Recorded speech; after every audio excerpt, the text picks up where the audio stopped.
Il est sorti du tombeau, il est Seigneur.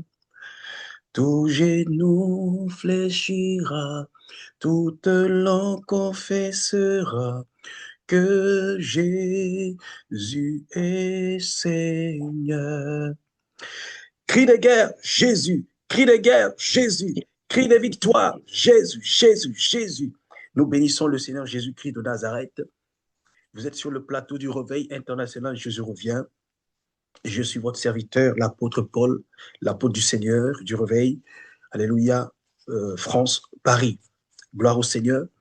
Nous avons un puissant témoignage aujourd'hui qui édifiera le monde entier.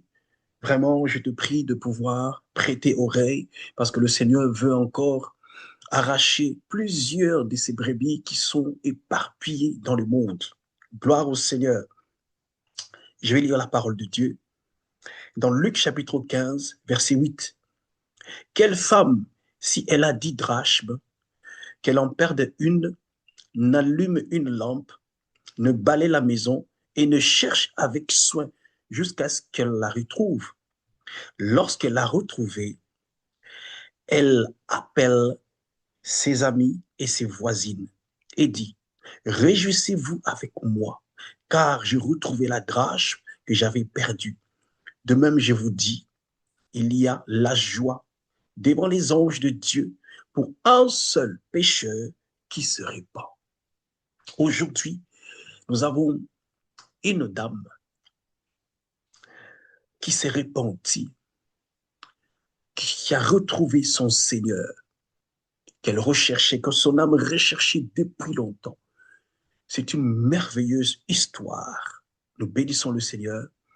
Je suis avec la servante de Dieu, Christine, qui était, on peut dire ça comme ça, de la confession islamique, mais par la grâce et la puissance du Seigneur Jésus-Christ, aujourd'hui, le Seigneur l'a soutirée et l'a retirée. Elle a maintenant l'image de Jésus-Christ de Nazareth. Alléluia. Shalom, servant de Dieu, Christine. Shalom, shalom, serviteur de Dieu, apôtre Paul, demeurez béni abondamment et richement. Que le Seigneur vous bénisse. Nous sommes dans la joie de vous recevoir sur ces plateaux. La première chose, je veux savoir comment vous allez. Comment vous allez? Oh, par la grâce du Seigneur Jésus-Christ, serviteur de Dieu, nous allons très bien. Par la grâce Alléluia. et l'amour vraiment du Seigneur Jésus-Christ, nous allons bien. Gloire au Seigneur. Sans plus tarder, nous allons directement entrer dans le vif du sujet. Je sais que vous avez un très, très grand témoignage et je pense que ça va édifier un musulman qui nous entend, une famille islamique qui nous entend. Et je voudrais tout simplement, vraiment pour cette première partie de témoignage, commencer par ta conversion. Alléluia. Qui est Christine? Alléluia. Christine vient d'où? De quelle famille exactement? Et jusqu'à ce que Christine aujourd'hui commence à confesser le Seigneur Jésus-Christ de Nazareth, servante de Dieu. Comment ça a commencé ta vie passée avec sans Jésus-Christ jusqu'à ce que tu puisses recevoir le Seigneur Jésus-Christ aujourd'hui? Amen, amen, amen. Shalom, shalom, je peux dire peuple de Dieu. Je bénis l'éternel Dieu des armées pour ce jour, ce moment d'où je peux dire, je vais faire ce témoignage en l'honneur de notre Seigneur et Sauveur Jésus-Christ de Nazareth, lui qui nous connaît et qui ne nous a jamais abandonnés. Amen, amen. Amen. Donc, ma venue dans le Seigneur est que mon nom est Christine. J'étais dans le monde comme étant que j'étais musulmane. Je suis née dans une famille musulmane. Mon père est musulman, ma maman est musulmane, je peux dire musulmane, toute la famille est musulmane. Mais moi, je suis née et quand je suis née, étant que j'étais dans la religion, je peux dire, je péchais beaucoup. J'étais dans la religion. Euh, je peux dire que ma vie n'était pas concorde avec ce que Dieu désirait. J'étais dans l'islam, je péchais. J'étais dans les vols, j'étais dans les calomnies, j'étais dans le copinage, j'étais dans toutes ces choses. le maraboutage, le fétichisme, et que au temps-là aussi, je faisais l'école coranique. J'étais dans une école qui s'appelle l'école Masourang Sourang, je peux dire. Et c'est là que j'étudiais, comment on dit, l'arabe. Christine est je peux dire, est une personne qui était pieuse. Je priais les 5 rakas, même, je peux dire, qui adorait, je peux dire, la religion musulmane. Je faisais tout pour, je peux dire, plaire à, à Dieu, je peux dire. Mais là, étant que j'étais là, j'étais dans la religion, mais ma vie n'était pas conforme aussi avec ce que Dieu désirait. Et à chaque fois, je voyais que quand je péchais vraiment, je ne me sentais pas bien. Je sentais que mon cœur était lourd et je sentais que c'était comme une connexion. Je sentais que je brisais, je faisais du mal au cœur de Dieu. Et à chaque fois quand j'étalais la natte lors de mes prières, j'étais là à pleurer sur la natte. Et je disais à ce Dieu-là que tout musulman servait, je peux dire, euh, au Dieu d'Allah, parce que je ne connaissais pas le véritable Dieu à cet instant-là. Et je lui disais que aide-moi et délivre-moi de toutes ces choses, ces péchés, parce que je sais que si je meurs ainsi, je ne vais pas voir, comment on dit, le paradis. Je suis bon pour l'enfer. Donc, c'est Et bon de je Dieu. pleurais. Tu demandais à Mhm. Allah de t'aider à Oui. sortir du péché. Mhm. Mhm. Je demandais à chaque fois à Allah de me venir en aide, de me donner la force de sortir du péché et de me délivrer du péché. Tandis que quand je priais, ça ne, bon, je ressentais rien. J'étais toujours dans le péché, alors que j'étais dans la religion, alors que je pratiquais tout ce que comment on dit, Allah me demandait de faire. Parce que j'étais dans cette école coranique, je lisais, je peux dire, le Coran. Je peux faire toutes choses. Je peux dire les prières et toutes ces choses, je le faisais étant une bonne musulmane, je peux dire. Mais c'était comme si que ça ne servait à rien parce que j'étais toujours dans la Donc, même tu ne situation sentais de, pas la vie. Tu ne sentais pas la vie dans ce que tu faisais.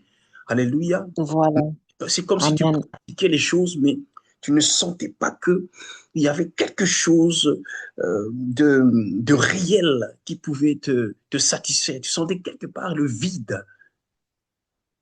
Voilà, c'était le vide, je peux dire total que je sentais. Et Hmm. je sentais un poids, je peux dire, qui était là.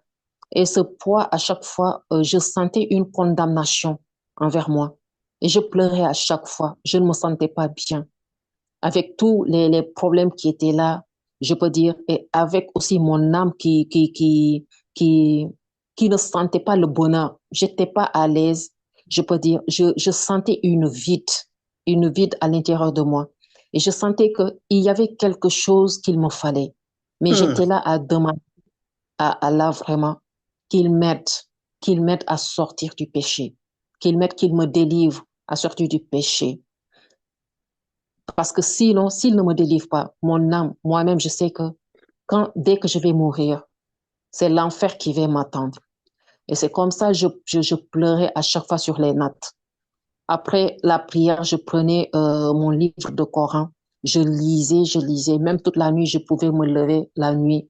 Et j'étais là sur le Coran, je lisais. La nuit, je peux me lever et aussi prier, comment on dit, faire aussi des petites prières pendant la nuit. Hmm. J'avais, C'est bon de Dieu. Donc, Mhm. dans ta démarche de rechercher cette, comment dire, la soif de Dieu que tu avais dans ta vie, je pense que nous allons progresser sur ce chemin. Je voudrais un petit peu que tu ouvres une petite aparté par rapport à des petites pratiques que tu faisais. Quand bien même tu étais musulmane, mais il y avait des pratiques que tu faisais qui te culpabilisaient. Est-ce que tu peux un petit peu nous ouvrir un peu les choses que tu faisais, qu'un musulman qui nous entend puisse aussi s'identifier dans ton témoignage? des Amen, pratiques amen. bonnes. Peut-être que tu Mhm. allais voir le marabout, peut-être tu faisais ceci, peut-être tu faisais cela. Voilà. Et ça te culpabilisait. Quelles sont ces choses-là, Seigneur de Dieu? Bon, je peux dire que ce qui me culpabilisait à chaque fois, je ressentais que je désobéissais vraiment à Dieu. Parce que à ces temps-là, je volais.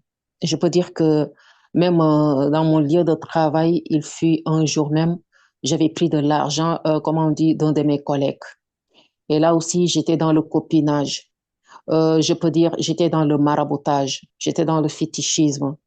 Je peux dire, j'étais aussi, je partais dans les boîtes de nuit, des fois, pour aller danser, pour aller me divertir et consort et toutes ces choses. J'étais dans ces choses. Et à chaque fois, je sentais qu'il y avait un lourd fardeau qui était là sur moi, Hmm. qui pesait vraiment. Et à chaque fois, quand je péchais, je sentais ce lourd fardeau qui était là et je pleurais parce que je ne Hmm. pouvais pas m'empêcher de pécher. À chaque fois, Hmm. je disais que je ne vais pas le faire. Mais C'était dès plus que fort je que lève, toi. voilà, c'était plus fort que moi. Hmm. Je me levais pour aller faire ces choses. Et après, dès que je revenais, j'étais là à pleurer et à demander pardon à Allah. J'étais là à demander pardon. Je ne vais plus le refaire. Et même si je disais que je ne vais plus le refaire, demain ou après-demain, je me lève encore pour aller. C'était plus fort que moi, je peux dire. Hmm. Que le Seigneur te fortifie et te bénisse, servant de Dieu. Amen. On peut continuer dans ce témoignage, justement. Donc, chaque nuit, tu te mettais à lire les différents livres après ta prière. Tu étais à ce niveau-là? Amen. Parce que quand je lisais à chaque fois le Coran, vraiment, étant que j'étais dans une école coranique. Je suis partie jusqu'en lycée, je peux dire en lycée. Dans ça, je peux dire là où j'étais dans l'école coranique, là, à chaque fois lors des examens, je prenais la première place. Parce que j'étudiais, j'étais une vraie fervente, vraiment. Et il y a que à chaque fois, bon, et, parce que j'avais aussi des amis catholiques, des amis qui étaient, je peux dire, catholiques. À chaque fois quand ils disaient Jésus, fils de Dieu, moi j'étais là vraiment. Je commençais à parler à eux. Je leur disais que Jésus n'est pas le fils de Dieu. Dieu n'a pas de fils. Dieu ne s'est jamais marié pour avoir un fils. Et dans ça, il y a une sourate vraiment qui le dit dans le Coran. Et la sourate dit, Wallahu ahad, Allahu samad, lam yalid, walam yulad, walam yakun lahu kufuwan ahad. Donc, Dieu n'a pas de fils.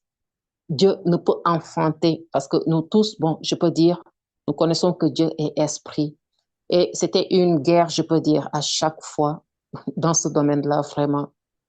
Donc, tu fais Amen. aussi des débats avec des pasteurs qui venaient te voir, j'imagine. Je peux dire que ce ne sont pas des pasteurs, mais c'était mes amis catholiques. Il y avait des amis catholiques que je fréquentais et aussi, je peux dire que la moitié de ma famille du côté paternel et maternel aussi, ce sont des catholiques. Ce sont des catholiques. Il y en a que c'est une famille qui est divisée. Il y en a ceux qui sont des musulmans, il y en a ceux qui sont des catholiques. Voilà.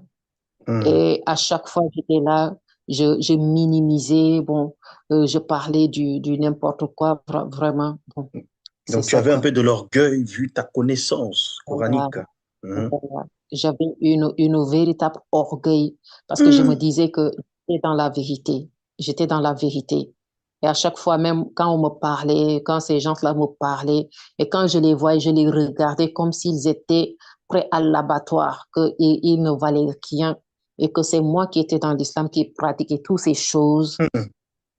J'étais celle qui allait partir, comment on dit, dans le paradis. Alors que moi-même, ma vie que je menais dans le secret n'était pas concorde avec ce que Dieu voulait. Mais à chaque fois, je ricanais des autres et consorts. Amen, amen. Tu avais quel niveau coranique? Comment on peut estimer ton niveau coranique? Bon, je peux dire, mon niveau coranique, je l'ai passé en primaire jusqu'en seconde. À la phase terminale, je peux dire, c'est là que j'ai arrêté, je peux dire. mais j'étais en seconde, j'étais en lycée, je peux dire. Et j'ai béni l'Éternel Dieu parce que je connais beaucoup de choses là-bas. Beaucoup de choses là-bas. Le Seigneur m'a fait grâce. Voilà. Amen. D'accord. D'accord. Tu peux évoluer dans ton témoignage jusqu'à ce que tu avais toujours cette soif vraiment de pouvoir, tu avais le fardeau en toi hein, qui ne, qui n'était pas soulagé. Et tu étais dans cette Parce démarche-là. que, parce que j'étais dans cette démarche, je sentais que ma vie, il y avait quelque chose qui restait. Je Mhm. sentais que même j'étais pas du tout, je sentais que dès que j'allais mourir, je partais en enfer parce que ma vie n'était pas réglo. Et je sentais cette condamnation. C'est comme un fardeau qui était là. Et c'est pour Mais cela, à chaque fois quand j'ai excuse-moi, prié, excuse-moi, Seigneur de Dieu, avant que tu puisses peut-être progresser, mais moi j'ai cru comprendre que tout bon musulman devait passer par l'enfer. Pourquoi tu avais peur de passer par l'enfer? vous dites? Normalement, tout bon musulman passe par l'enfer d'abord. Je sais que je sais. Mhm, Mais pourquoi tu avais peur de passer par l'enfer? Normalement, bon, tout bon musulman doit passer par l'enfer. Et là-bas, peut-être, voilà, ils doivent passer par là. Enfin, tu sais que moi, je connais un petit peu du Coran. Hmm. mhm. Mais Minime. Hmm. vous savez que nous tous, je peux dire que l'enfer, qui dit que il veut partir en enfer, là, bon, je vais dire que cette personne donc a peut-être un problème en lui, parce que l'enfer, tout le monde est en train de chercher à fuir l'enfer. Mais c'est seulement que la recherche du comment on est en train de rechercher, surtout du côté comment on dit, des musulmans, la recherche de savoir la vérité, c'est ça qui reste. C'est ça qui Hmm. reste. C'est ça qui reste, vraiment. Parce que la vérité, elle est là. Elle est là comment on dit, sur nos yeux. La vérité, elle est là. La vérité, c'est quoi? C'est Jésus-Christ seul. L'enfer, elle est là Donc, aussi. c'est-à-dire que les Amen. musulmans ne sont pas sûrs de leur salut. En tout cas, je peux dire que tout bon musulman cherche toujours Dieu parce que étant que la personne est musulman, le musulman est accro à Dieu. Il cherche de tout son cœur Dieu, mais c'est de la manière qu'il le cherche et il le cherche mal parce que le véritable Dieu, ce n'est pas, je peux dire, Allah. Ce n'est pas Allah, mais c'est Jésus-Christ de Nazareth. On va arriver là, parce que là, jusque-là, toi, tu étais convaincu, jusqu'à ce niveau-là, tu étais convaincu que Allah était Dieu et que tu étais en train de vouloir, comme on dit, étancher ta soif en demandant à Allah de te décharger. Donc, progressons dans ton Amen. témoignage. Jusque-là, tu ne connais même pas le véritable Dieu. Tu connais Allah comme Dieu. Amen. Et qu'est-ce qui s'est passé jusqu'à ce qu'on arrive véritablement à Jésus-Christ? Vas-y, servant de Dieu. Amen. Amen. Je peux dire que j'étais là vraiment à demander, je pleurais de tout mon cœur, même la nuit. Des fois, je me levais la nuit et je m'asseyais parce que c'était comme une angoisse qui était là. C'était une soif qui était mélangée d'une angoisse. Il fallait que je cherche la vérité, la vérité. Et je pouvais rester pendant la nuit tout entière, je ne dormais pas. J'étais dans le Coran, je lisais et comme ça. Mais en un moment, un jour, je peux dire que c'était que ce jour-là, ça en était assez, vraiment. Je pouvais plus. C'est là que je suis allée faire mes ablutions pour venir prier. Parce que ce n'était pas les 5 rakas, mais je voulais prier, parler à Allah. Et c'est là que j'ai étalé, Attends, après mon attends, servant de Dieu. ablution. Attends. C'est dit que tu en avais marre. Tu recherchais quelque chose dans le Coran. C'est comme si Mhm. tu n'étais pas satisfaite. Et maintenant, tu veux changer de méthode. C'est bien ça. J'étais pas satisfaite parce que pourquoi? Je sentais ce poids, je j'étais pas à l'aise, je sentais ce vide. Il y avait quelque chose qui était là que je voulais vraiment.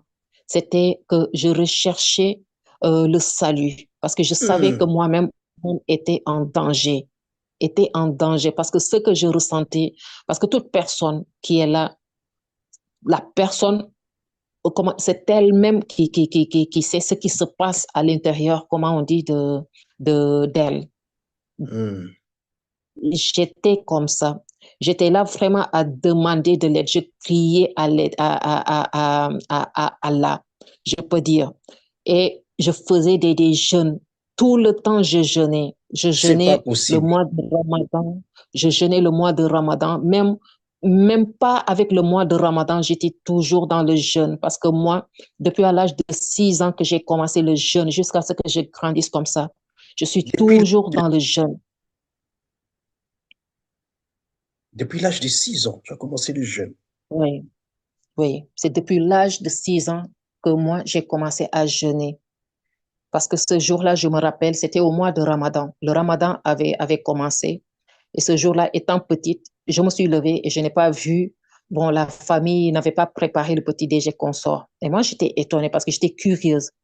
Et c'est là que j'ai demandé à ma maman, je lui ai dit, mais attends, pourquoi aujourd'hui, il n'y a pas de pain? Pourquoi vous n'êtes pas allé préparer, comment on dit, le petit déj? Et c'est là qu'il m'a dit que aujourd'hui, c'est le Ramadan. Et c'est là que je lui ai posé la question pour lui dire, mais c'est quoi le Ramadan? C'est là qu'elle m'a expliqué. Et quand elle m'a expliqué ce jour-là, je lui ai dit, ah, moi aussi, je vais jeûner. Et c'est ce jour-là, j'ai jeûné jusqu'à 13 heures. Je pouvais même plus me lever, je tombais. La famille disait qu'il faut aller boire, il faut aller manger. J'ai refusé. Et ce jour-là, j'ai continué jusqu'à aujourd'hui, je peux dire. Hmm. J'étais toujours dans le jeûne, dans le jeûne. Et quand j'étais dans le jeûne, je peux dire,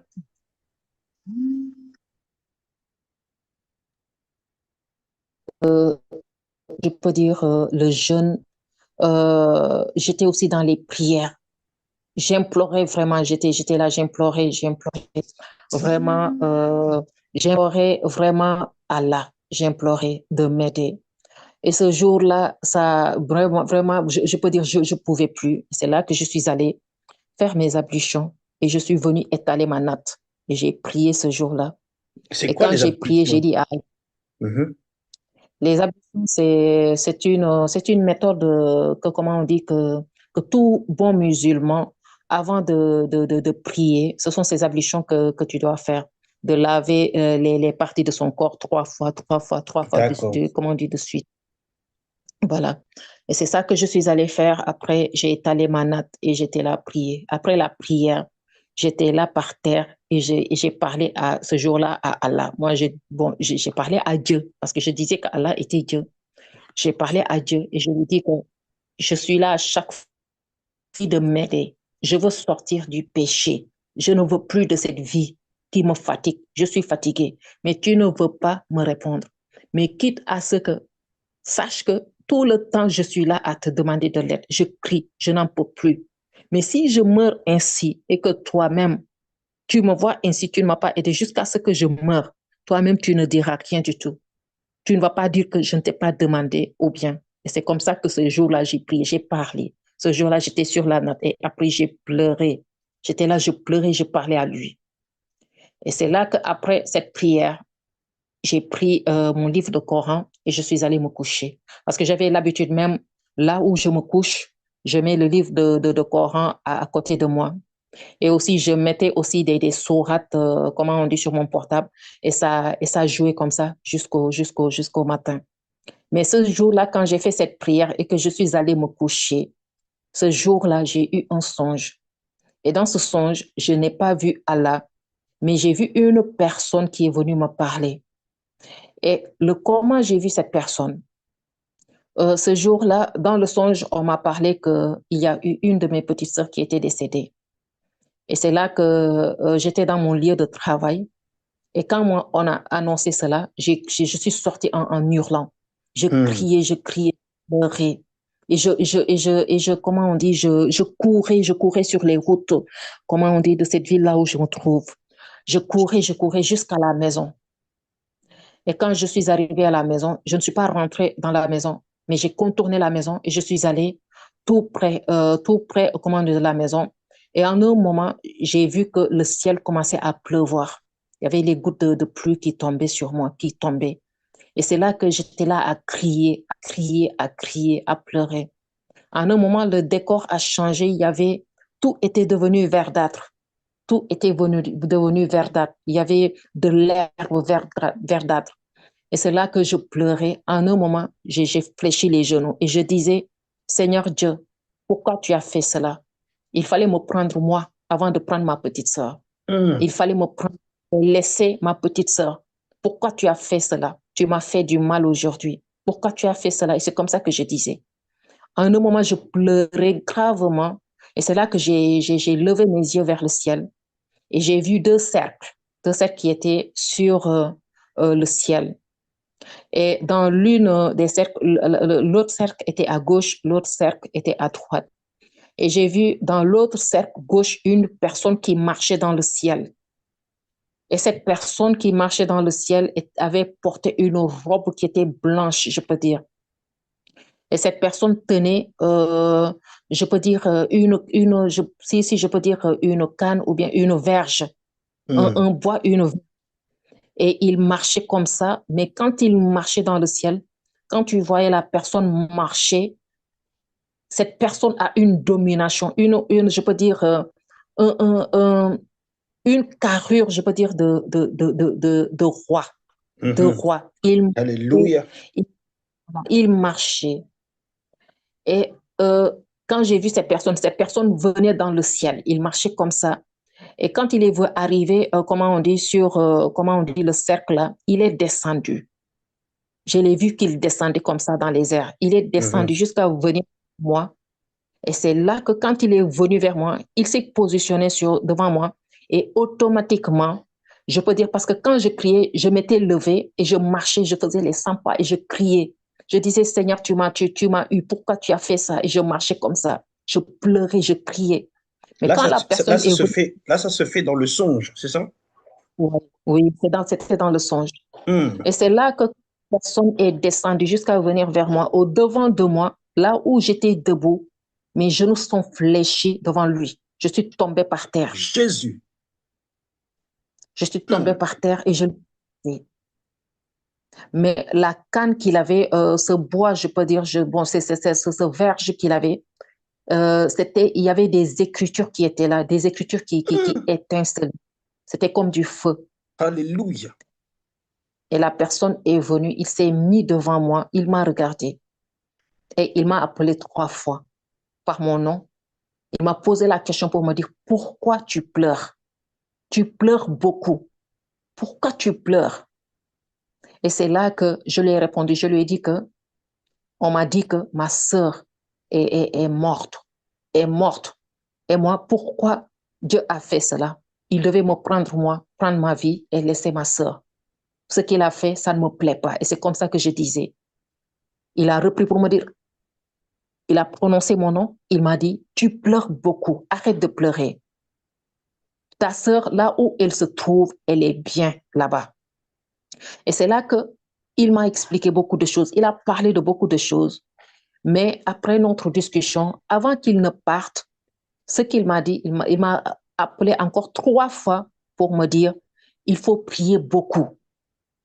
Il faut prier beaucoup. Il faut prier beaucoup. Tu m'as entendu? Je lui ai dit oui. Il m'a dit que parce que les temps qui vont venir, les choses qui vont venir, ce sera des temps qui seront vraiment très difficiles. Mais il faut que tu pries beaucoup et que tu te ressaisisses. Et c'est comme ça que je l'ai regardé. Après, je lui ai dit oui. Après, quand il a fini de parler, il montait encore dans le ciel. Il montait comme ça.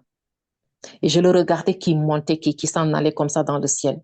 Et quand il est reparti, il est rentré dans le cercle droite. Et c'est là qu'il marchait encore. Il partait comme ça dans le ciel, je le regardais. Et je l'ai regardé comme ça jusqu'à ce qu'après, je me suis réveillée. Donc, Amen. jusque-là, pour toi, c'était juste une personne lambda. Tu ne savais pas que c'était le Seigneur Jésus. Je ne savais pas parce que à chaque fois, puisque nous, en étant que nous sommes nés, on nous enseigne à bas âge, bon, l'islam et consort. Mais pour qu'on nous dise que Jésus-Christ est Dieu, c'est pas possible. La plupart, c'est Jésus-Christ, il est prophète, comment on dit que la personne entend.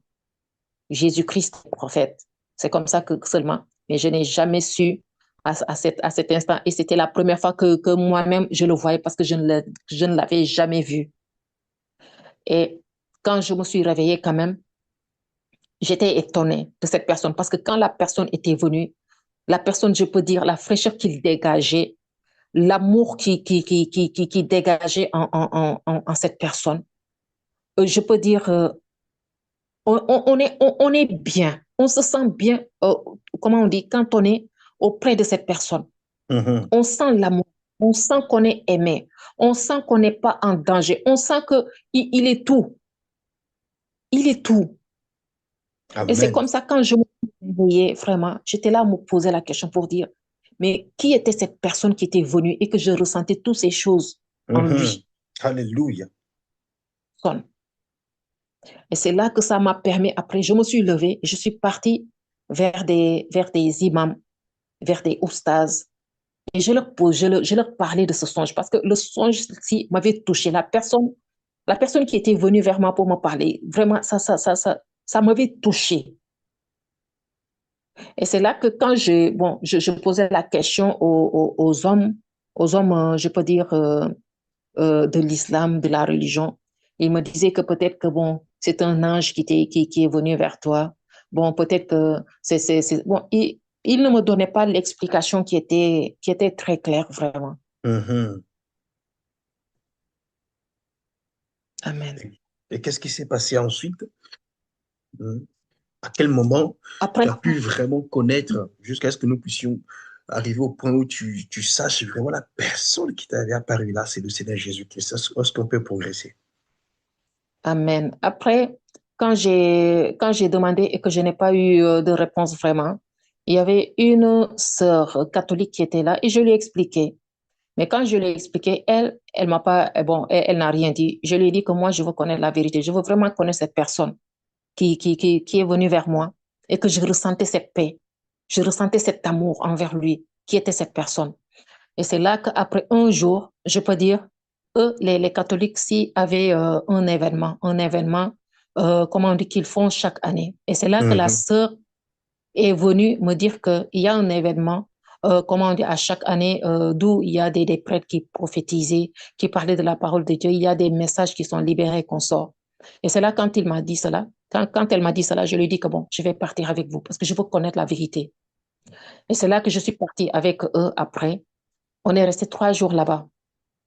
Et le premier jour, rien ne s'est passé. Mais le deuxième jour, c'est là qu'il y avait l'intercession intense des prêtres qui étaient là, des moines. Bon, il y avait différentes personnes.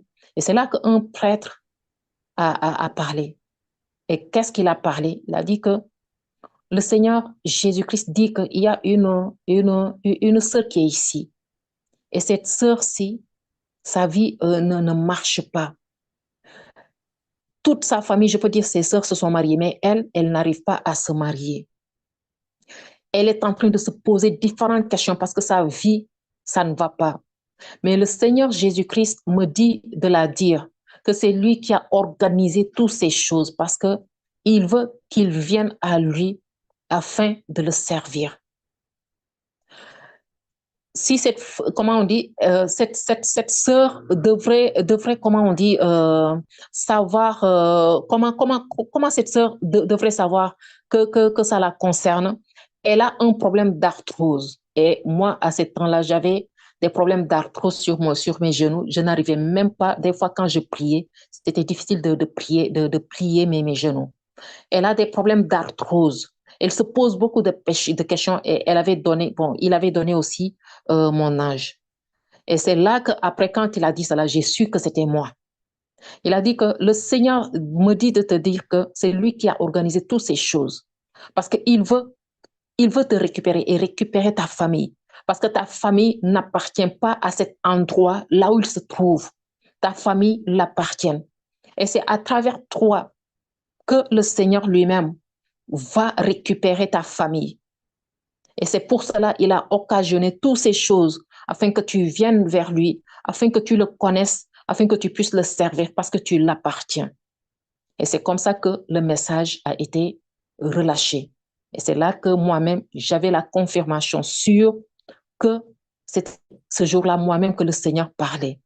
À cet instant aussi, le prêtre a dit que ces problèmes d'arthrose, le Seigneur dit qu'aujourd'hui, elle est guérie de ça. Et depuis ce jour-là, je peux dire que je n'avais plus de problème d'arthrose. Mes genoux étaient guéris. Parce qu'à chaque fois, mes genoux me faisaient mal. Je pouvais même pas, des fois, quand je priais, c'était difficile. Et on injectait mes genoux. On injectait cela à l'hôpital à chaque fois. Je peux dire, 15 jours, je recevais je peux dire, des injections parce que ça me faisait tellement mal. Et depuis ce jour-là, j'ai reçu la guérison du Seigneur Jésus-Christ par sa grâce. Et c'est après quand je suis venue, je suis allée directement chez l'abbé et je lui ai dit que je voudrais me faire baptiser.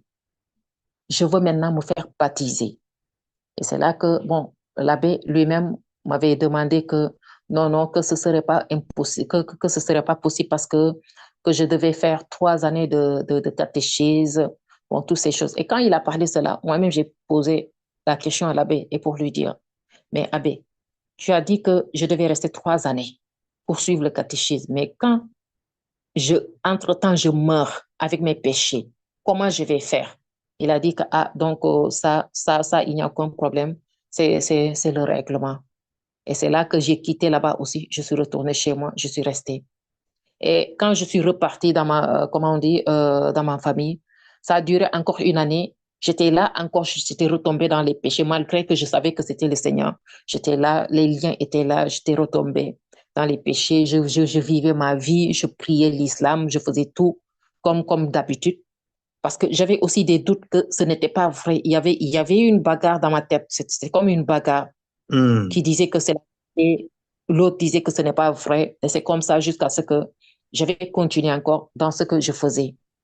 Et c'est là qu'après les une année sont passées, un jour, c'était à 10 heures précises, il y a eu des pasteurs qui sont rentrés dans ma maison, comme ça. Il y a eu une cousine à moi qui était malade, qui était aveugle, et ces pasteurs ont prié pour elle, et elle a recouvert la vue. Elle a recouvert Alléluia. la vue par la mort de Jésus-Christ. Et c'est cette cousine qui a amené ces pasteurs, comme on dit chez moi. Et quand ils sont rentrés, le pasteur m'a regardé. Et ce qu'il a dit, il a dit que, qu'est-ce que tu attends? Qu'est-ce que tu attends? Ne sais-tu pas que le Seigneur t'appelle? Tu appartiens au Seigneur. Pourquoi attends-tu? Pourquoi fais-tu attendre le Seigneur? Et c'est là que j'étais là à le regarder. Après, il est venu s'asseoir, il me regardait. On était tous là, mais c'est moi-même qui regardais. Et c'est là que je lui ai expliqué les visions, les songes que j'avais tout le temps et qu'on sort. Et c'est là qu'il m'a bien expliqué que c'était le Seigneur Jésus-Christ que tu voyais là. Le Seigneur Hmm. attend à ce que tu viennes à lui. Amen. Alléluia. Comment tu vivais avec ça? En fait, tu faisais des prières coraniques, mais euh, tu, tu, tu savais au fond de toi que le Seigneur t'appelait, ça ne te perturbait pas, mais tu t'entêtais, on peut dire. En fait, c'est un moment de rébellion, on peut dire ça comme ça. Oui. Je m'entêtais, je peux dire, parce que je disais que, ah, est-ce que ça, c'est la vérité? Est-ce que Hmm. réellement, parce qu'une personne qui est née dans l'islam et que tu viens pour lui dire que une autre personne t'appelle et cette personne est Dieu et toutes ces choses, sans la grâce du Seigneur, la personne ne pourra pas vraiment croire à ça. Et j'étais comment on dit, cette guerre-là. Hmm. Tantôt, C'est vrai. tantôt je ne croyais pas, tantôt je croyais, tantôt je ne croyais pas. Et Hmm. c'est là que, un jour, vraiment, j'ai fatigué les pasteurs parce qu'après la suite, c'était comme si, quand les pasteurs venaient, moi-même, je courais, je me cachais. Parce qu'à chaque fois, le Seigneur les envoyait vers moi. Parce que le pasteur lui-même, ainsi que les deux frères, le pasteur disait que c'est le Seigneur qui l'envoie vers moi. Parce qu'il voulait que je vienne à lui. Et maintenant, après la suite, bon, ma famille, ma maman disait que faites très attention à ces gens-là. Est-ce que réellement ils sont de Dieu? Maintenant, tous ces gens-là, il faut arrêter parce qu'ils ne sont pas de Dieu. Bon, toutes ces choses, quoi. Et quand même, j'avais cru à ça. Et maintenant, quand les Hmm. pasteurs venaient pour prier avec moi, pour échanger, moi, je me cachais. Je disais à la famille, dès qu'ils vont venir, dites-leur que je ne suis pas là, alors que je suis dans la chambre cachée derrière l'armoire ou bien toutes ces choses. Et c'est là Hmm. que, après, je commençais à avoir la haine des pasteurs et consorts. Et c'est là que le pasteur lui-même a dit que le Seigneur lui a dit de ne plus revenir dans la maison mais que maintenant c'était l'heure que moi-même je me lève et je pars maintenant vers lui. Que le Hmm. pasteur ne à la maison. Et Alléluia. comment ça s'est fait? Ce jour-là, j'étais partie à l'école et quand je suis descendue, parce que les pasteurs, avant qu'ils n'arrêtaient de venir à la maison, ils m'avaient donné une Bible. Maintenant, c'est cette Bible que le pasteur avait dit à chaque fois que je lisais. Il m'avait donné la méthode à lire, que je devais commencer à lire dans Jean jusqu'à Apocalypse. Et quand ça finissait, je lui disais à pasteur, j'ai tout lu. Il me disait, recommence. Et je disais, mais ça, c'est quelle Bible? Ça, c'est quel livre où on te dit, relis, relis, recommence, recommence. Et c'est là qu'après, j'ai commencé à avoir la haine même, comment on dit, de ce livre-là. Je ne voulais plus lire. Je me cachais maintenant des pasteurs et c'est là que le Seigneur leur a dit de ne plus revenir là-bas et c'est moi qui vais venir. Mais ce jour-là, j'étais descendue de l'école et quand je suis venue, la Bible, je l'avais posée sur la commode, comment on dit, de ma chambre, comme ça. Mhm. Et quand voilà, j'ai posé mon sac ce jour-là, je suis partie dans notre salle, le salon. Et c'est là que je suis partie. J'ai pris la commande, j'ai allumé la télé. Moi seule était dans la salle. Et c'est là que je regardais la télé. En un moment, j'ai entendu une voix qui a dit, lève-toi et va prendre la Bible et lis la Bible. La voix résonnait dans la salle. Et en un moment, j'ai sursauté quand la voix parlait ainsi. Et j'ai regardé de tous les côtés, je ne voyais personne. C'était moi seule qui était là, dans la salle. Et c'est là que je disais que peut-être que ce sont peut-être que mes pensées vont à ça. Après, j'ai continué à regarder la télé. Et j'ai entendu encore la voix qui m'a parlé encore. Lève-toi là où je te dis, lève-toi et rentre dans ta chambre et va prendre la Bible et lis la Bible. Et c'est là que, automatiquement, c'est comme s'il y avait une puissance qui m'avait saisi pour obéir à cette voix. Et j'ai éteint la télé. Je suis partie, j'ai dépassé ma famille. Je n'ai même pas parlé à eux. Je suis partie dans la chambre, je peux dire. Et la voix m'a dit, referme la porte de ta chambre. Et j'ai refermé la porte et j'ai pris la Bible. Je suis allée m'asseoir sur le lit, au milieu de mon lit. Et c'était dans Matthieu, où je n'arrive même plus à me souvenir du chapitre, mais c'était dans Matthieu. Je lisais en un moment. J'ai ressenti que c'était comme si mon cœur allait être arraché. Et en un moment, c'est comme une voile qui était sur mon visage qu'on a déchiré automatiquement. J'ai senti cela, qu'on a déchiré. Et quand on a déchiré, c'était comme si la Bible était la vérité, que c'était le Seigneur lui-même. Et dans la chambre, j'étais là maintenant à crier. Je disais, la parole-ci, c'est la vérité. La parole-ci, c'est la vérité. Jésus-Christ vraiment est Dieu. Hmm. Jésus-Christ est Dieu. Et Alléluia. je disais, oh Seigneur, cette parole est vérité. C'est Jésus-Christ lui-même. Cette parole est vérité. Et c'est comme ça que je criais. En un moment, c'est comme si on faisait défiler mes péchés. Les péchés que je commettais venaient comme ça. C'est comme si je vivais cela. Et quand un péché venait, je disais, ah Seigneur, Seigneur, c'est moi qui ai fait ça. Seigneur, c'est moi qui ai fait ça. Seigneur, pardonne-moi. Seigneur, pardonne-moi. Je me suis levée et je m'étais, comment on dit, à genoux par terre. Je Hmm. pleurais. C'est comme si Gloire à Jésus. les péchés étaient là. Et je disais que cette parole est la vérité. Seigneur, ce péché, c'est moi qui l'ai fait. Seigneur, pardonne-moi. Et c'est comme ça, tout mon corps tremblait. Et c'est là que je me suis levée. J'ai mis un t-shirt, comment on dit, et là, j'ai pris mes chaussures. Je suis partie vers les pasteurs. Je suis allée vers les pasteurs. Et quand je suis rentrée, je suis partie vers les pasteurs.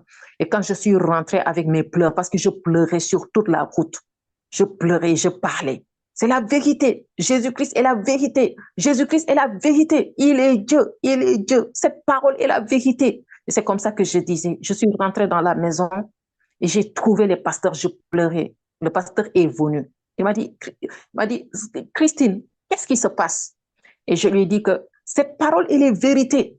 La parole, elle est vérité. Jésus-Christ est Dieu. Cette parole que j'ai lue, c'est la vérité. Lui-même, il ne comprenait pas. Et c'est là que je l'ai expliqué. Il a fléchi les genoux et il a rendu grâce au Seigneur. Et depuis ce jour-là, c'est ce jour-là que j'ai décidé vraiment qu'il me fallait le baptême, qu'il n'y avait plus quoi que ce soit qui devait me retarder. Parce que je savais ce Alléluia. jour Jésus-Christ. C'était lui-même le Dieu Tout-Puissant. Le Dieu Tout-Puissant qui règne Hmm. pour des siècles, siècles. Amen. Alléluia. Est-ce qu'on peut déjà acclamer le Seigneur pour cette rencontre avec le Seigneur Jésus-Christ de Nazareth? Amen. Alléluia. Gloire à Jésus. Alléluia. Amen. Que le Seigneur soit béni. Amen. Amen. Amen. Alléluia. Est-ce que nous sommes déjà à la fin de notre première partie de témoignage au Amen. sujet de la rencontre avec le Seigneur Jésus-Christ de Nazareth? Alléluia. Il a fait des grandes choses pour toi et tu as été convaincu. Il s'est manifesté puissamment. Est-ce que tu as quelque chose à dire à un musulman, à quelqu'un qui t'entend, qui te suit maintenant, qui va écouter ton témoignage? Est-ce que tu as un dernier mot par rapport à cette dernière partie, cette première partie? Donc, ce que je peux dire à, comment on dit, un musulman ou bien une musulmane qui est en train, qui veut écouter, comment on dit, ce témoignage pour la gloire du Seigneur. Je prie avant tout afin que ce témoignage touche des cœurs, afin que des vies Amen. soient sauvées et changées et reconnaissent que Jésus-Christ est Dieu. Et ce que je peux dire aux musulmans, je peux dire que Jésus-Christ les aime. Jésus-Christ est le véritable Dieu et il n'attend seulement que pour sauver tout le monde. Donc, si ce message aujourd'hui, tu l'écoutes, toi qui es musulman, n'endurcis pas ton cœur, mais va chercher la vérité comme moi, je l'ai cherchée. Parce que c'est seule la volonté qui compte. Si tu as la volonté de connaître la vérité, le Seigneur Dieu Tout-Puissant va te donner la grâce d'être libéré au nom de Jésus-Christ. Parce que Jésus-Christ est Dieu. Sachons-le, que ce n'est pas des blagues. Beaucoup de personnes, peut-être que quand on leur parle, ils disent que peut-être que les gens veulent leur faire détourner de leur religion, veulent leur faire détourner de leur tradition. Mais il ne s'agit pas de cela. Il s'agit de ton âme. Le monde va passer presque à sa fin. Le monde va passer. Mais pose-toi la question, où ira ton âme? Est-ce que tu es sûr que ton âme est sauvée? Est-ce que tu es sûr que aujourd'hui même, si le Seigneur Dieu t'appelle et te dit, viens, est-ce que tu es sûr que là où tu vas partir, tu auras la paix? Est-ce que tu es sûr que ta vie est parfaite? Donc, le Seigneur lui-même qui a dit que je suis le chemin, la vérité et la vie. Recherchons la vérité. Cherche la vérité et le Seigneur va te faire grâce, toi musulman, afin que tu puisses être sauvé. N'endurcis pas le cœur. Le salut est personnel. Ton âme seule va aller répondre de tout acte qu'il a posé sur cette terre. Donc Alléluia. le Seigneur te tend la main. Il te dit, mon enfant, viens à moi. Sors de là où tu es et viens à moi, afin d'avoir la vie éternelle ainsi que le salut que ton âme recherche. Seul le Seigneur Jésus-Christ sauve. C'est ça que je voulais dire à un musulman qui veut écouter ce message. N'endurcisse pas ton cœur. Cherche la vérité. N'écoute personne parce que chacun répondra de ses actes devant le Seigneur. Amen, amen. Gloire au Seigneur Jésus-Christ. Nous sommes à la fin de notre première partie sur Amen. la rencontre de la servante de Dieu Christine avec le Seigneur Jésus-Christ, ex-musulmane. Alléluia. Jésus-Christ, Jean 14, verset 6, Jésus-Christ est le chemin, la vérité et la vie. Vous êtes rendu compte que elle avait cette soif qui ne pouvait pas étancher jusqu'à ce qu'elle a rencontré le Seigneur. Je crois qu'il y a un musulman, une musulmane qui est dans la même situation. Je peux te dire que tu ne pourras jamais avoir la paix tant que tu n'as pas rencontré l'homme de Galilée, Jésus-Christ de Nazareth. Que le Seigneur te bénisse richement et on se dit à très bientôt pour la deuxième partie où la servante de Dieu nous expliquera un petit peu la marche avec le Seigneur Jésus-Christ, certainement à beaucoup d'épreuves. Que le Seigneur vous bénisse. À très bientôt. Shalom, shalom, shalom.